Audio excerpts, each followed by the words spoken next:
तुम अपने मन को जीतना चाहते हो, लेकिन सच यह है कि मन तुम्हें चला रहा है। तुम सोचते हो कि तुम डिसाइड करते हो, जबकि असल में तुम्हारी इच्छाएं, तुम्हारी आदतें तुम्हें कंट्रोल कर रही होती है।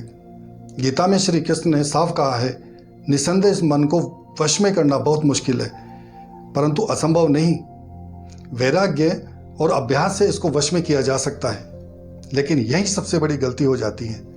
लोग समझते हैं वैराग्य मतलब सब कुछ छोड़ देना, घर छोड़ो, दुनिया छोड़ो, लोग छोड़ो। लेकिन अगर यही वैराग्य का मतलब होता तो हर सन्यासी शांत होता। तो असल सवाल यह है कि तुम वैराग्य को समझ रहे हो या उससे डर रहे हो। नमस्कार दोस्तों, आप सभी का स्वागत है।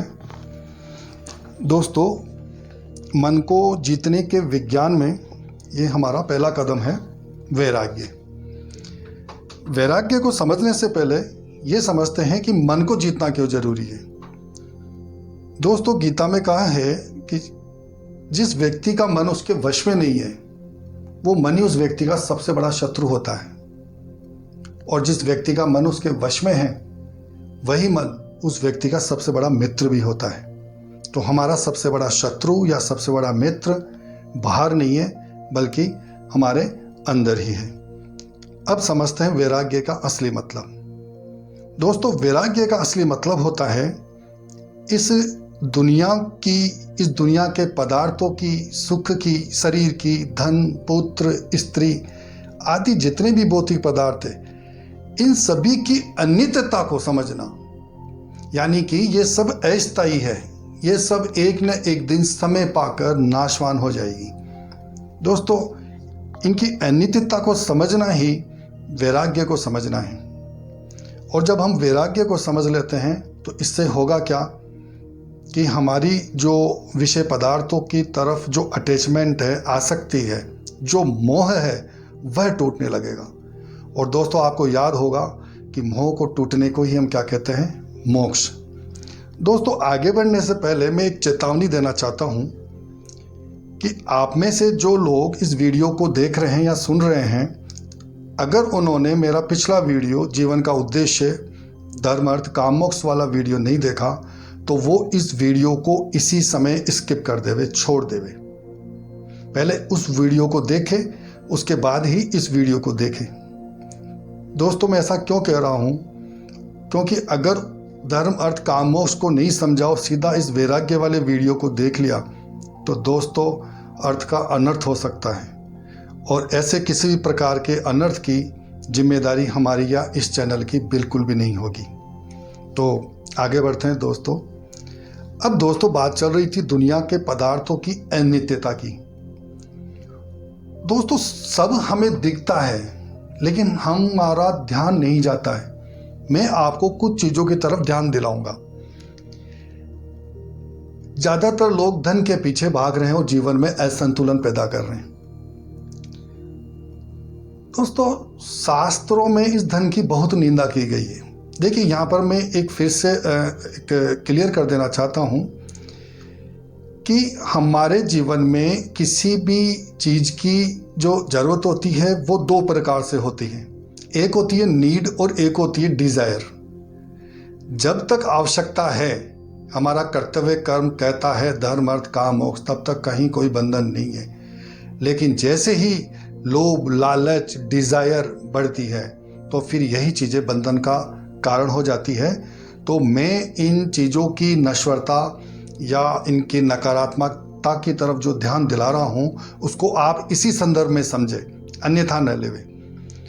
तो दोस्तों, आप खुद देखिए कि इस धन को कमाने में कितने कष्ट उठाने पड़ते हैं, कितने पापड़ बेलने पड़ते हैं, तब जाकर ये धन हमारे हाथ में कहीं दिखता है या इकट्ठा हो पाता है।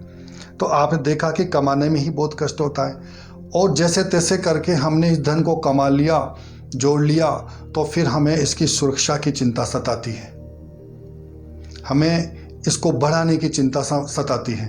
हमें लगता है कहीं ये खो न जाए, कहीं लॉस ना हो जाए। और दोस्तों, जब इसको खर्च करने की बारी आती है, तो उस समय पर तो कहना चाहिए कि सीने पे सांप लौटते हैं। मतलब बहुत बड़ा दुख होता है खर्च करते हैं जब भी। और ये तीन स्थितियां बताई मैंने आपको धन की, कि पहले इसको कमाने में कष्ट होता है, दूसरा, इसकी सुरक्षा और वृद्धि हमें चिंता पैदा करती है। और तीसरी जो मैंने इसकी अवस्था बताई वो ये है कि जब इसको खर्च किया जाता है तब भी ये दुख का कारण होता है। और दोस्तों, चौथी एक अवस्था और होती है धन की, कि जब ये नहीं होता तो इससे बड़ा तो कोई दुख ही नहीं है इस दुनिया में। तो धिक्कारो इसको, जितना धिक्कार सकते हो। ये हर स्थिति में कष्ट का ही कारण बनता है। दोस्तों, मेरी बात को मत भूलना। आवश्यकता और इच्छा, नीड और डिजायर, संतुलन रखते हुए चीजों को समझने की कोशिश करना। आगे चलते हैं। शरीर। दोस्तों, हम सभी इस शरीर से बहुत ज्यादा मोह करते हैं। लेकिन इस शरीर का मैं एक गुण बताता हूं आपको कि ये इतना बड़ा कृतज्ञ है कि ये कभी भी अचानक से बिना बताए इस जीवात्मा को छोड़कर चल देता है। आजकल तो ऐसे केसेस बहुत देखने में आ रहे हैं कि कोई डांस करते हुए के अटैक आ रहा है, कोई जिम करते हुए के अटैक आ रहा है।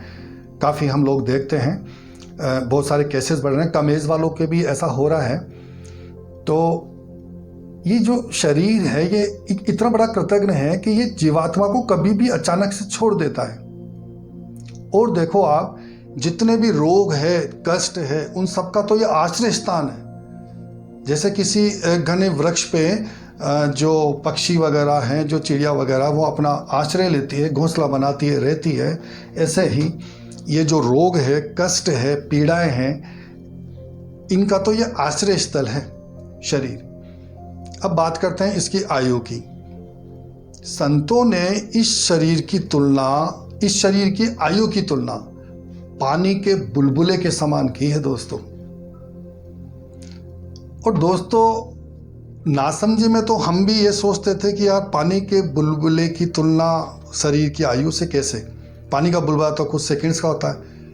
लेकिन दोस्तों, आप अभी इस समय वर्तमान में जिस किसी भी एज ग्रुप से बिलोंग करते हो, आप खुद देखो कि आपका जन्म से लेकर अब तक का समय कैसे बीत गया, कितना फास्ट बीत गया। नहीं लगता आपका बचपन आपको कल की सी बात। तो दोस्तों, संतों ने गलत नहीं कहा है। इसकी जो आयु है वो वाकई में पानी के बुलबुले के समान है। जीवन की भागम भाग में, भाग दौड़ में कब आयु बीत जाती है पता ही नहीं चलता। और देखिए, शरीर में या तो ये जो शरीर है जीवात्मा को बीच में ही अचानक से छोड़ के चल देगा, और अगर अचानक से नहीं छोड़ता है तो फिर ये क्या रूप दिखाएगा? वृद्धावस्था का रूप दिखाएगा। दोस्तों, वृद्धावस्था बहुत पीड़ादायक होती है। क्यों होती है मैं आपको बताता हूँ। हम सभी जीवन भर इच्छाओं के पीछे भागते हैं, तृष्णाओं के पीछे भागते हैं। एक तृष्णा पूरी होती है, तृष्णा मतलब इच्छा। एक इच्छा पूरी होती है, दूसरी इच्छा जागती है, दूसरी इच्छा पूरी होती है, तीसरी इच्छा जागती है। इस दरमियान हमारी आयु तो बढ़ती रहती है, लेकिन इच्छाएं भी या इच्छाओं की प्रबलता भी बढ़ती रहती है। तो जीवन भर के अभ्यास के कारण जब वृद्धावस्था आती है तो जीवन भर के अभ्यास के कारण वृद्धावस्था में भोगों की इच्छा तो बहुत प्रबल हो उठती है, लेकिन उसकी इंद्रियां साथ नहीं देती है। मतलब वह उन विषयों का उपभोग नहीं कर सकता। खुद देख लीजिए, वृद्ध लोगों को देखिए, कभी खाने की शक्ति होती है तो पचाने की शक्ति नहीं होती है, कभी पचाने की शक्ति होती है तो खाने की शक्ति नहीं होती है। मतलब वृद्धावस्था में मनुष्य बहुत ही दीनता की अवस्था को पहुंच जाता है। और उस पर भी सबसे बड़ा आश्चर्य देखिए कि इतने कष्ट भोगने के बाद भी यह मनुष्य अपनी आयु को बढ़ाने की ही कामना करता रहता है, उसको और जीने की कामना रहती है। यह बहुत बड़ा आश्चर्य है। दोस्तों, अगर आपके मेरी बातें समझ में आ रही हो और आपको लग रहा है कि इसे सबको बताया जाना चाहिए, तो वीडियो को लाइक और शेयर जरूर करें। और ऐसे ही सच जानते रहने के लिए चैनल को प्लीज सब्सक्राइब भी करें। दोस्तों, कितने आश्चर्य की बात है कि यह सब जानते हुए भी यह माया का खेल है, ये भौतिक पदार्थ, दुनिया की चीज़ें सब अनित्य हैं, अस्थायी है, फिर भी हम इस माया से मुक्त होने का उपाय नहीं करते। कितने अफसोस की बात है दोस्तों। अध्यात्म शास्त्र कहते हैं ये मनुष्य जीवन मिला ही इसीलिए है कि हम अलग अलग योनियों में जो जन्म मरण के जो चक्र में फंसे हुए हैं, उससे मुक्ति इसी मनुष्य जन्म में संभव है। दोस्तों, पाप पुण्य मनुष्य जीवन में ही लगता है, बाकी और योनियों में नहीं होता है। जंगल में जब एक शेर एक हिरण को मार के खाता है, उसे कोई पाप नहीं लगता है, क्योंकि वो जो जीव जंतुओं की, पशु पक्षियों की जो योनियां हैं वो सिर्फ और सिर्फ भोग योनियां हैं। कर्म योनि सिर्फ मनुष्य की है। तो दोस्तों, ये जितनी भी जो दुख मैंने पीड़ाएं बताई हैं, इन सब का जो उपाय है, इन सब की जो औषधि है, वो मनुष्य जीवन में ही संभव है। और एक बात और बताना चाहूँगा, अगर आप लोक और परलोक में विश्वास करते हो तो ये मनुष्य जीवन ही ऐसा है जहाँ पर हम इस लोक को भी सुधार सकते हैं और परलोक को भी सुधार सकते हैं। दोस्तों, खुद सोचो, जो व्यक्ति औषधि या दवा होते हुए अपने रोग की चिकित्सा नहीं कर पा रहा है, तो सोचो वो उस स्थान में अपने रोग की चिकित्सा कैसा करेगा जहाँ पर औषधि भी नहीं है, दवाई भी नहीं है।